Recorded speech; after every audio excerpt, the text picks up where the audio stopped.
हरे Krishna, Radhe Radhe. Krishna devotion channel पर आप सभी का स्वागत है।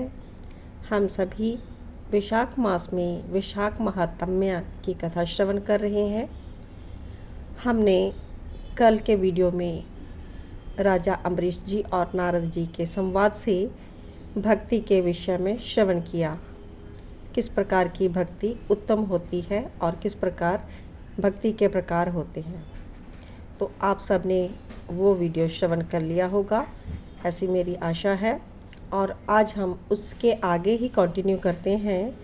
राजा अम्बरीश जी आगे फिर नारद जी से क्या प्रश्न करते हैं, आज फिर से हम जानेंगे नारद जी और अम्बरीश जी के संवाद के द्वारा विशाख महात्म्य।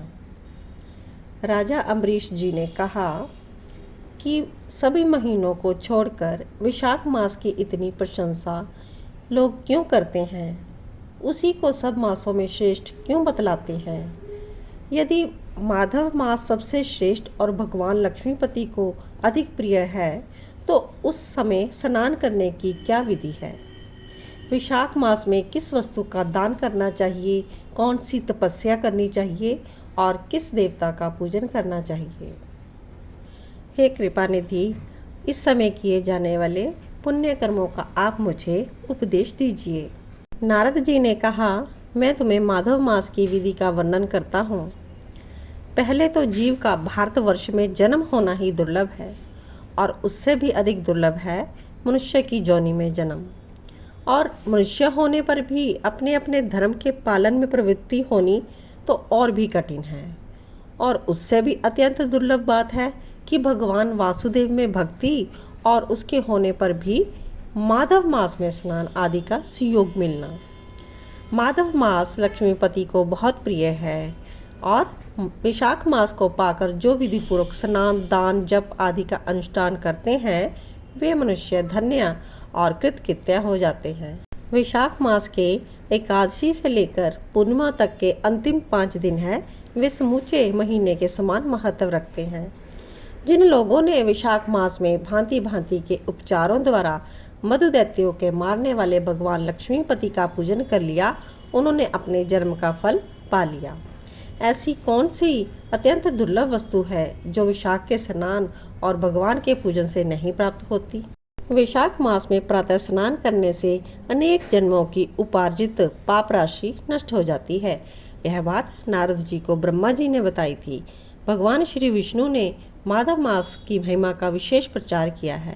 अतः इस महीने के आने पर मनुष्य को पवित्र करने वाले पुण्य जल से परिपूर्ण गंगा तीर्थ, नर्मदा तीर्थ, यमुना तीर्थ अथवा सरस्वती तीर्थ में सूर्य उदय से पहले स्नान करके भगवान मुकुंद की पूजा करनी चाहिए। देवाधिदेव लक्ष्मीपति पापों का नाश करने वाले हैं। उन्हें नमस्कार करके चैत्र की पूर्णिमा को इस व्रत का आरंभ कर लेना चाहिए। व्रत करने वाले नियमों का पालन करें, शक्ति के अनुसार दान दें, हविष्य पात्र भोजन करें, भूमि पर सोए, ब्रह्मचार्य व्रत में दृढ़तापूर्वक स्थित रहे और हृदय में भगवान श्री नारायण का ध्यान करते हुए तपस्याओं के द्वारा शरीर को सुखाएं। इस प्रकार नियम से रहकर विशाख की जब पूर्णिमा आए उस दिन मधु तथा तेल आदि का दान करें और भगवान से प्रार्थना करें कि विशाख स्नान के व्रत में जो कोई त्रुटि रह गई हो उसे पूर्ण करें। जिस प्रकार लक्ष्मी जी जगदीश्वर माधव की प्रिय हैं, उसी प्रकार माधव मास भी मधुसूदन को बहुत प्रिय है।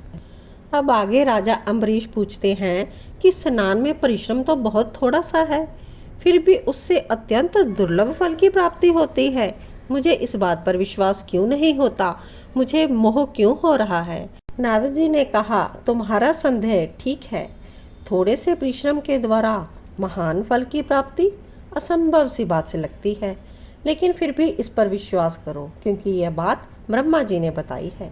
धर्म की गति सूक्ष्म होती है और उसे समझने में बड़े बड़े पुरुषों को भी कठिनाई होती है। विश्वामित्र आदि क्षत्रिय थे, किंतु धर्म का अधिक अनुष्ठान करने के कारण वे ब्राह्मण तत्व को प्राप्त हो गए। इसलिए धर्म की गति अत्यंत सूक्ष्म है। और आपने सुना ही होगा, अजामिल अपनी धर्म पत्नी का परित्याग करके सदा के लिए पाप के मार्ग पर ही चलता था, लेकिन मृत्यु के समय उसने केवल पुत्र के स्नेहवश नारायण कहकर पुकारा। पुत्र का चिंतन नारायण नाम से लिया, किंतु इतने से ही उसको अत्यंत दुर्लभ पद की प्राप्ति हुई। तो अनिच्छापूर्वक भी यदि आग का स्पर्श कर लिया जाए तब भी वह शरीर को जला देती है। उसी प्रकार किसी दूसरे निमित्त से यदि श्री गोविंद का नाम उच्चारण कर लिया जाए तो वह पाप राशि को भस्म कर डालता है। जीव विचित्र है, जीवों की भावनाएं भी विचित्र हैं, कर्म विचित्र हैं, कर्मों की शक्तियां विचित्र हैं। शास्त्र में जिसका महान फल बताया गया है वही कर्म महान है। फिर अल्प परिश्रम साध्य हो या अधिक परिश्रम साध्य, छोटी सी छोटी वस्तु से बड़ी वस्तु का नाश होता देखा जाता है। जरा से चिंगारी बोझ के बोझ दिन के स्वाह हो जाते हैं। जो श्री कृष्ण के भक्त हैं उनके अनजाने में किए हुए हजारों पाप भी नष्ट हो जाते हैं। जिसके हृदय में भगवान श्री विष्णु की भक्ति है वह विद्वान पुरुष यदि थोड़ा सा भी पुण्य कार्य करता है तो वह अक्षय फल देने वाला होता है। अतः माधव मास में माधव की भक्ति पूर्वक आराधना करके मनुष्य अपनी सभी मनोवांछित कामनाओं को प्राप्त कर लेता है, इसमें संदेह नहीं करना चाहिए। शास्त्रों की विधि से किया जाने वाला छोटा सा छोटा कर्म ही क्यों ना हो, उसके द्वारा बड़े से बड़े पाप का भी क्षय हो जाता है।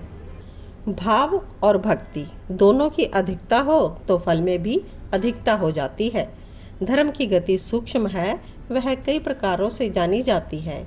जो भाव से हीन है, जिनके हृदय में उत्तम भाव और भगवान की भक्ति नहीं है, वह अच्छे देश और काल में जा जाकर जीवन भर पवित्र गंगा जल से नहाए लेकिन कभी शुद्ध नहीं हो सकता। इसलिए अपने हृदय कमल में शुद्ध भाव की स्थापना करके वैशाख मास में प्रातः स्नान करने वाला जो विशुद्ध चित्त पुरुष भक्तिपूर्वक भगवान लक्ष्मीपति की पूजा करता है, उसके पुण्य का वर्णन करने की शक्ति मुझ में नहीं है। इसलिए तुम वैशाख मास के फल के विषय में विश्वास करो। छोटा सा ही शुभ कर्म सैकड़ों पापों कर्मों का नाश करने वाला होता है। जैसे हरि नाम के भय से राशि राशि पाप नष्ट हो जाते हैं, उसी प्रकार वैशाख मास में प्रातः स्नान करने से तथा तीर्थ में भगवान की स्तुति करने से समस्त पापों का नाश हो जाता है। जिस प्रकार गरुड़ के तेज से सांप भाग जाते हैं, उसी तरह प्रातःकाल वैशाख स्नान करने से पाप पलायन कर जाते हैं। यह बात निश्चित है। तो इस प्रकार से नारद जी ने वैशाख स्नान के महात्म्य का वर्णन किया, जो कि उन्होंने ब्रह्मा जी से श्रवण किया था। तो अगले वीडियो में हम श्रवण करेंगे वैशाख स्नान करने से 5 प्रेतों का उद्धार कैसे हुआ। तो उसे श्रवण करने के लिए देखते रहिए कृष्णा डिवोशन चैनल को, और इस वीडियो को आगे ज़्यादा से ज़्यादा शेयर कीजिए, और न्यू व्यूअर्स मेरे चैनल को सब्सक्राइब ज़रूर कर लीजिएगा और नोटिफिकेशन के लिए बेल आइकॉन ज़रूर प्रेस कर दीजिएगा। जय जय श्री राधे, जय जय श्री कृष्णा। ओम नमो भगवते वासुदेवाय। ओम नमो भगवते वासुदेवाय।